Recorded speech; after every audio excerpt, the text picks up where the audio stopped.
Malim Deman membantu pamannya bekerja di sawah atau ladang milik ibunya. Hiduplah seorang pemuda pada zaman dahulu kala. Malim Deman namanya. Dia pemuda yang rajin, giat, bekerja, dan baik budinya. Nah Malim, tolong kesini sebentar. Tolong bawakan biji-bijian ini ke sawah. Setelah itu kamu tanam sebanyak-banyaknya. Baik paman, tapi sebentar paman, aku ingin mandi terlebih dahulu. Baiklah kalau begitu. Paman duluan ke ladang ya. Kamu jangan lama-lama mandinya. Tidak akan lama paman, aku hanya mandi bebek saja.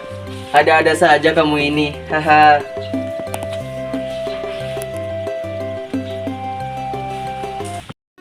Seorang janda yang mengirimkan makanan kepada Malim Deman. Di sekitar sawah milik Malim Deman itu tinggal seorang janda yang bernama Mande Rubiah. Mande Rubiah telah menganggap Malim Deman sebagai anaknya sendiri. Nak Malim, sini makan dulu. Kerjanya nanti lagi saja. Kamu pasti capek sekali, bukan? Terima kasih Mande, tapi taruh saja dulu di pondok itu. Nanti kalau pekerjaan saya sudah selesai, saya akan makan.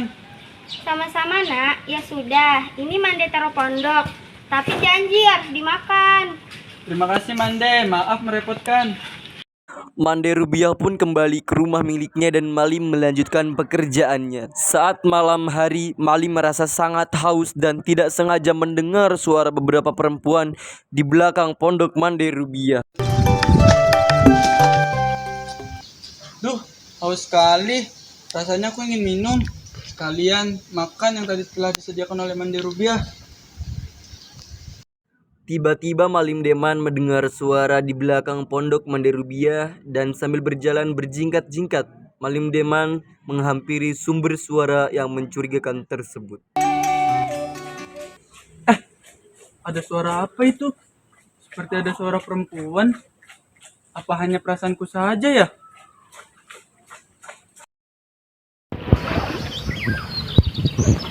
Jaga selendang kalian baik-baik ya. Nanti pagi kita akan kembali ke dunia kita. Siap, Kak. Apa? Dunia kita? Bukannya kita sudah berada di dunia? Aku intip sedikit tidak apa kali ya?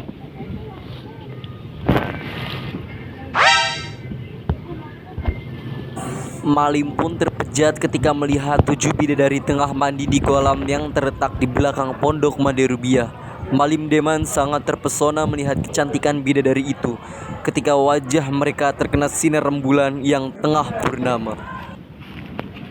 Wah, cantik sekali gadis itu. Seperti bidadari dari kayangan yang turun ke bumi. Setelah melihat 7 bidadari itu, Malim pun memiliki rencana untuk mengambil dan menyembunyikan salah satu selendang milik sang bidadari. Apa ini selendang milik bidadari untuk kembali ke dunianya? Aku ambil sajalah satu supaya aku bisa memiliki bidadari itu.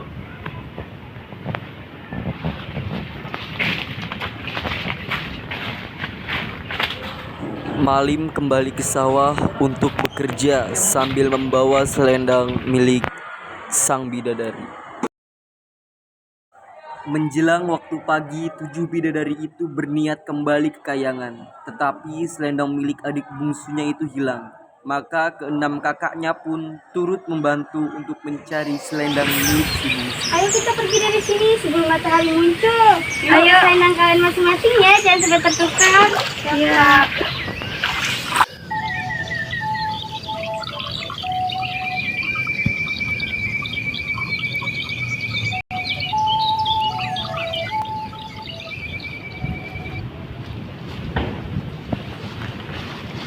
Wahai adikku, mengapa kamu tidak memakai selendang?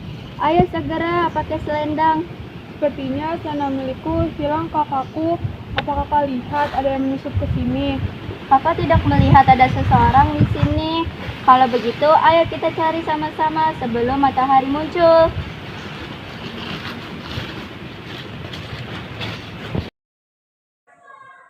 Waktu sudah menjelang fajar, selendang milik bidadari bungsu tetap tidak ditemukan.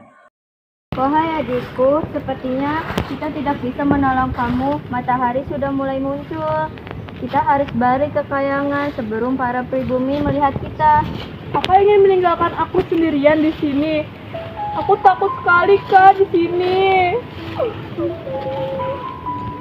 Maaf sekali adikku. Mungkin ini sudah takdir kamu untuk bertemu para pribumi. Keenam bidadari pun menggunakan selendangnya masing-masing untuk terbang kembali ke kayangan. Malim Deman mendekati dan menghibur si bidadari bungsu dan mengajak bidadari bungsu itu untuk pergi ke rumah Mande Rubiah. Hai Putri, sedang apa kamu di sini? Bolehkah aku berbincang denganmu? Iya, boleh saja. Saya sendirian di sini. Saya tidak tahu ini berada di mana. Ini kita berada di bumi yang diisi oleh para pribumi. Apakah Putri baru pernah datang ke sini? Sebenarnya ini bukan dunia asal saya. Saya kehilangan selendang saya. Jadi saya tidak bisa balik ke dunia saya. Perkenalkan, nama saya Malim Deman. Saya bekerja di ladang dekat sini. Putri, maukah kamu ikut bersamaku? Di belakang sana ada pondok yang bisa kamu tempati. Apakah tidak apa? Aku takut merepotkan pemilik pondoknya. Tidak merepotkan Putri, ayo ikut bersamaku.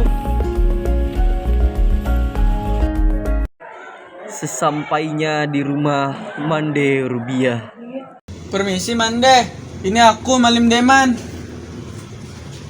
Nak Malim, pagi-pagi buta sudah datang ke sini. Ada perlu apa? Ini siapa yang di dekatmu? Jadi seperti ini Mande, tujuan saya datang ke sini ingin menitipkan putri bungsu. Apakah boleh? Tentu saja boleh Malim. Kebetulan Mande juga sendiri di rumah ini. Siapa tahu kehadiran putri bungsu dapat menghilangkan rasa kesepian Mande. Jadi anak Mande juga boleh. Apakah Putri ingin? Aku ingin menjadi anak Mande. Terima kasih sudah menerima kehadiranku. Yaudah, kalau begitu aku pulang dulu. Nanti sore aku akan balik lagi.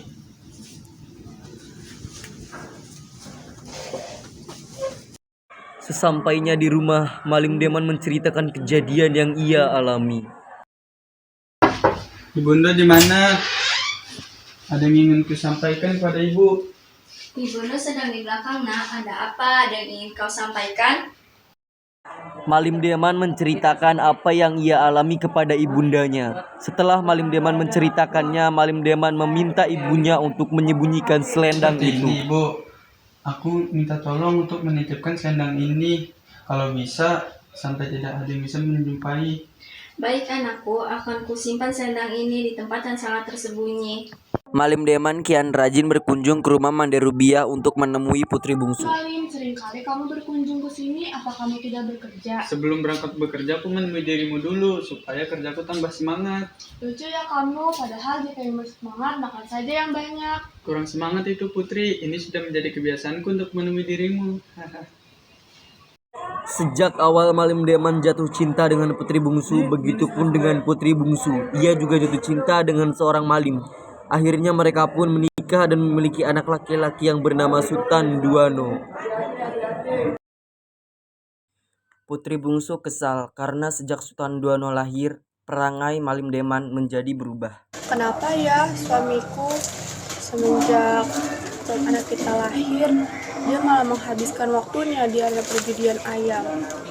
Padahal aku dan Sultan Duano ingin menghabiskan waktu bersamanya. Pada suatu saat, putri bungsu ingin berkunjung ke rumah ibunda Malim Deman dan putri bungsu menemukan selendang miliknya yang selama ini ia cari-cari. Mande, ada putri bungsu dan anakku. Tumben kali kalian kesini. Ada apa? Mari masuk. Aku hanya ingin berkunjung saja. Ibu kabarnya kayak gimana? Kabar ibu sehat, nah. Bagaimana kabar putri?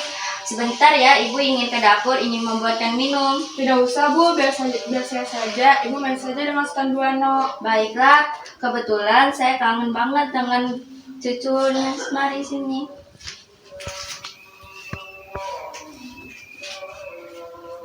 Putri bungsu pun menuju dapur. Saat sampai di dapur, putri bungsu tidak sengaja melihat kotak yang berantakan. Lalu putri bungsu merapihkannya. Aduh, ini kotak apa sih? Banyak sekali. Ku bereskan sajalah, biar ibu tidak repot. Saat putri bungsu sedang merapikan kotaknya, ia menemukan kotak yang berisi selendang. Apa aku pura-pura jemur aja ya selendang ini? Kebetulan ada jalan untuk keluar. Putri bungsu pun menjemur selendang itu di belakang rumah, lalu segera menghampiri ibu dan berbincang tentang kehidupannya. Beberapa saat kemudian, putri bungsu pun izin pamit pulang. Saya izin pamit pulang ya. Nanti saya akan kesini lagi. Baiklah Putri, matahari juga sudah terbenam. Lebih baik kamu lewat belakang saja biar lebih dekat. Oke Bu, saya akan lewat belakang. Terima kasih sudah bermain bersama Stan Duano. Saat sudah sampai pintu belakang rumah, putri bungsu cepat-cepat mengambil selendang miliknya yang dijemur tadi dan bergegas untuk pulang. Di perjalanan pulang, putri bungsu menemui Bujang Karim, pegawai Malim Deman. Bujang Karim, aku ingin berbicara denganmu, apakah bisa? Tentu bisa Putri, memang apa yang kamu bicarakan? Tolong bilangkan kepada Malim Deman, aku akan kembali ke kayangan bersama Stan Duano. Segera kau sampaikan ya. Baik Putri, nanti saya akan sampaikan. Saya akan mencari Malim Deman secepatnya. Bujang Karim segera mencari Malim Deman di arena perjudian dan menyampaikan pesan putri bungsu kepada Malim Deman. Nak Malim, kemari sebentar, ada yang harus kusampaikan kepadamu. Ada apa Paman? Ada yang ingin kau sampaikan kepadaku? Kata istrimu, besok pagi dia akan pergi ke kayangan bersama Sultan Duano. Malim Deman panik dan terburu-buru. Dia kembali ke rumah untuk menemui istri dan anaknya. Namun sudah terlambat karena istri dan anaknya sudah tidak ada di rumah. Malim Deman hanya menyesali kepergian anak dan istrinya. Akibat sikap buruknya, dia harus kehilangan keluarga yang dicintainya. Aku sangat menyesali perbuatanku. Mungkin ini karma untukku.